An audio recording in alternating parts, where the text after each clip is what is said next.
Could you speak to us a bit about the importance of participating in a sport in high school, and specifically what your high school track and field experience was like?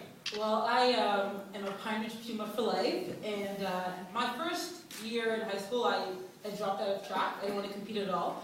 So I kind of feel like I shortchanged myself. But when I finally went up for the team in grade 10, looking back, my experience was great because of the coaches we had, Miss Masales and Mark Blanchfield. So the coaches that we had really created a community with us at Pioneer Secondary School. And I remember we had some pretty intense rivalries, and that's what I really relish looking back at, is the rivalries that we had, the school pride that we developed in high school. We had a huge intense rivalry with Lieberman, until to this day, we still can't forgive them for winning, Lieberman, right? But to this day, like, I love that kind of intensity that we were able to build there. But looking back now, those were some of the really innocent prime years for like learning to be a competitor, learning to be just really aggressive and just train well and train properly. Excellent. Phylicia, over to you.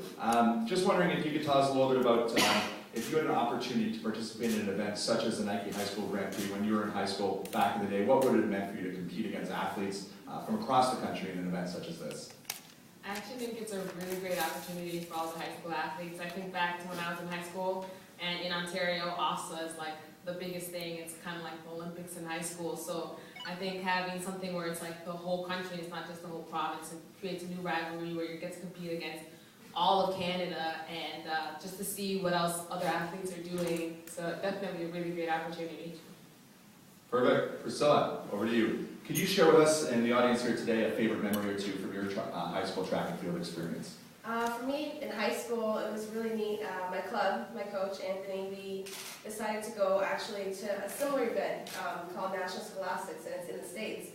And to have that actually being brought up here in Canada, the opportunity just to go out and compete against other kids and rivalries against, and just building up, the love for the sport and the drive to get better, to push yourself, to strive to go after records was really neat, because I went out there and I was actually able to break a record there, and then to see that this is coming to Canadian soil is just, one of the next things they're doing that's going to better, the sport, going to better our kids, and it's going to better everything all around in Canada, because we have kids from all over. There's 300, kids being able to take part in this opportunity for the first time, and hope to see it expands in years to come.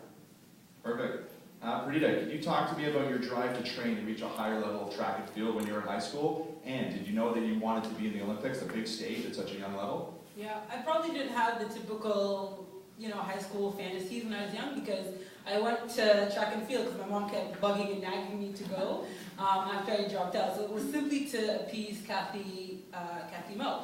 And so once I did get there and I was involved, I realized that there was this network, this kind of small family where none of us really wanted to fail each other. So there was really much a camaraderie where, while they're holding me to this level and my teammates are depending on me, it's something that I kind of miss, being kind of individual and international, really that team pride, that aspect of it. But looking back, no fantasies about the Olympics, World Championships, things like that. I probably couldn't tell you when the Olympics were, how many years they were at.